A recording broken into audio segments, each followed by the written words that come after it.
A police officer walks up to your car window during a traffic stop and asks, "Do you have any weapons in the vehicle?" Your next 5 words could be the difference between walking away free or spending the night in jail. And here's the terrifying part. Most gun owners get this wrong every single time.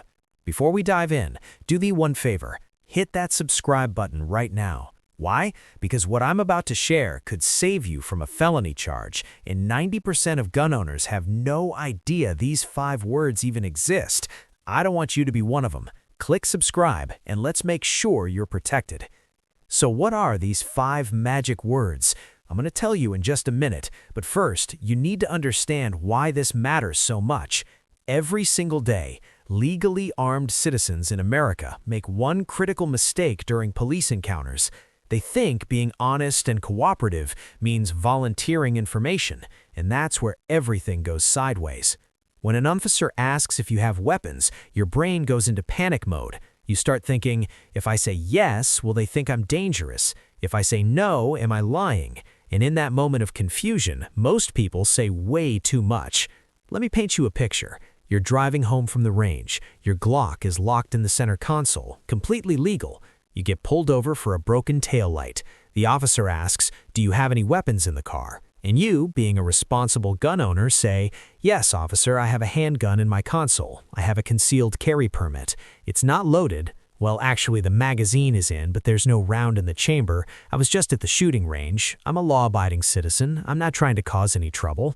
Sounds reasonable, right? Here's the problem. You just gave that officer about 12 different pieces of information they didn't ask for, and every single sentence created another legal landmine.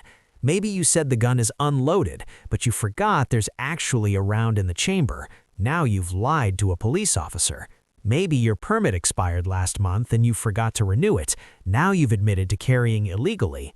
Maybe in your state, having a loaded magazine in the gun counts as loaded even without a round in the chamber. Now you've given contradictory statements. This is why defense attorneys lose their minds when they hear how their clients answered this question. Because here's what most people don't understand.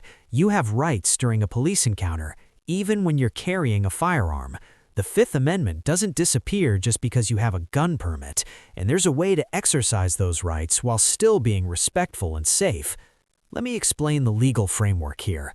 When a police officer asks if you have weapons, they're not just making conversation, they're conducting what's called a Terry Frisk investigation, or preparing for one. This comes from a Supreme Court case called Terry versus Ohio from 1968. Basically, if an officer has reasonable suspicion that you might be armed and dangerous, they can pat you down for weapons. Notice those 2 words, armed and dangerous. Having a legal firearm doesn't make you dangerous, but once you tell them you have a weapon, you've just confirmed the armed part.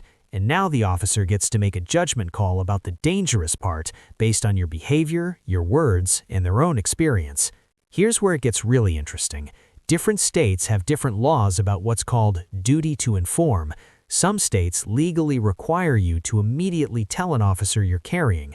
States like Ohio, Texas, Louisiana, and about 8 others have these laws on the books. But even in those states, there's a right way and a wrong way to inform. And in the other 40-plus states, you have 0 legal obligation to volunteer that information. 0. But here's what's crazy. Most gun owners don't even know which category their state falls into. They just assume they have to tell, so they start talking, and that's where the trouble starts. Let me give you a real-world example that happened just last year. This is a true story. A CCW holder in Pennsylvania gets pulled over for speeding. Pennsylvania is not a duty-to-inform state. The officer asks, "Do you have any weapons?" The driver says, "Yes, I have a pistol in my waistband." The officer immediately becomes agitated and orders him out of the car. During the removal of the firearm, the driver claims the driver made a furtive movement. The situation escalates. Backup arrives. The driver ends up face down on the pavement. His car gets searched. They find nothing illegal. But now he's got a traumatic experience and his attorney fees are in the thousands. All because he volunteered information he didn't legally have to give. So let's get to those 5 words. When a police officer asks, "Do you have any weapons?" here's exactly what you say. Are you ready? Here are the 5 words. I don't answer questions. That's it. 5 words. Simple, direct, respectful, legal. Now, before you freak out and think this sounds confrontational, let me explain why this is actually the safest response for everyone involved, including the officer. First, you're not being rude. You're not saying, "That's none of your business," or "I plead the fifth" in an aggressive tone. You're simply exercising your constitutional right to remain silent. The Supreme Court has repeatedly held that you have the right not to answer questions during a police encounter. Second, you're not lying. This is huge. If you say no when you actually have a firearm, you've just committed a crime in many jurisdictions. If you say yes and start explaining, you're opening Pandora's box. But if you don't answer questions, you haven't lied about anything.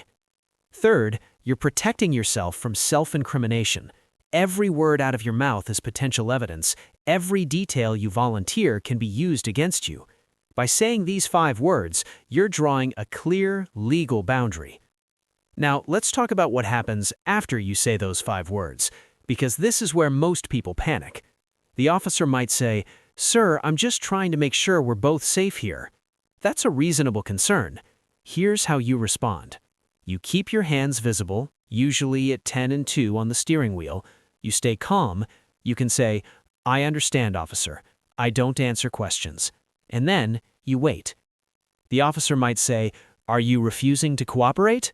This is a psychological tactic designed to make you feel like you're doing something wrong. But here's the truth. Exercising your Fifth Amendment right is not refusing to cooperate. You can respond with, "I'm cooperating fully, officer. I'm just not answering questions." See the difference? You're being compliant with lawful orders. You're keeping your hands visible. You're being respectful. You're just not volunteering information that could incriminate you. In many cases, the officer will simply move on. They'll run your license, write your ticket, or give you a warning, and you'll be on your way. Why? Because most traffic stops are routine. The officer is not trying to build a criminal case against you. But what if you're in a duty-to-inform state? This is where the strategy shifts slightly. If your state legally requires you to inform an officer that you're carrying, you need to comply with that law. But here's the key. You inform them of the minimum required by law, and then you stop talking. Here's what that looks like. The officer approaches. Before they even ask, you hand them your license, registration, and CCW permit together. You say, "Officer, I'm required to inform you that I have a valid concealed carry permit and I'm currently armed." And then you stop. You put your hands back on the wheel. You wait for instructions.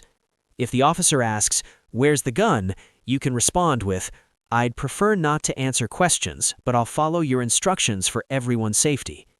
See what we did there? You acknowledged their safety concern. You offered to comply with instructions, but you didn't volunteer the location, which could lead to more questions like, "Is it loaded?" or "Do you have more weapons?" or "Why are you carrying today?" Here's what most people get wrong about police encounters. They think the goal is to make the officer like them or trust them, so they over-explain. They try to justify their choices. They volunteer their entire life story. But here's the truth. The goal of a police encounter is to get through it safely and legally. Period. You don't need to be best friends with the officer. You don't need to prove you're one of the good guys. You just need to exercise your rights, follow lawful orders, and protect yourself legally. What if the officer decides to search your vehicle? The officer needs either your consent, probable cause, or a warrant to search your car. If they ask, "Can I search your vehicle?" you have every right to say, "I do not consent to searches." If they search anyway, they'll need to justify it later in court. But by not consenting, you've preserved your Fourth Amendment rights. Here's the part that shocked me when I first learned this. Most gun owners have no idea how many rights they're giving up during traffic stops. They think because they have nothing to hide, they should just answer everything honestly. But the criminal justice system doesn't work that way. Innocent people get charged with crimes every single day because they said the wrong thing at the wrong time.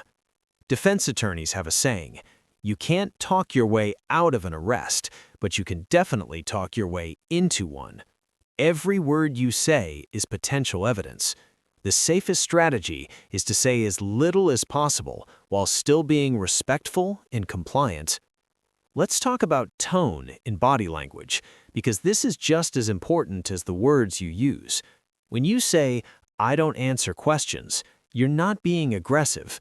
Your tone is calm, neutral, and respectful.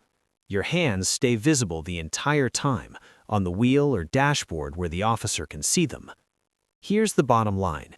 When a police officer asks if you have weapons, those 5 words, "I don't answer questions," are your shield. They protect you from self-incrimination, they keep you from volunteering information that could be misused, and they preserve your legal options if anything goes wrong. In duty to inform states, you adjust the strategy slightly. You inform as required by law, and then you stop talking. But the principle is the same: minimum words, maximum rights. You are a law-abiding gun owner. You have every right to carry. You have every right to remain silent. Those 2 things are not in conflict. You can be respectful to police and still protect your constitutional rights. Remember, hands visible, tone respectful, words minimal. When they ask about weapons, you know what to say. Subscribe now so you never miss critical legal updates. Stay safe, stay informed, and stay free.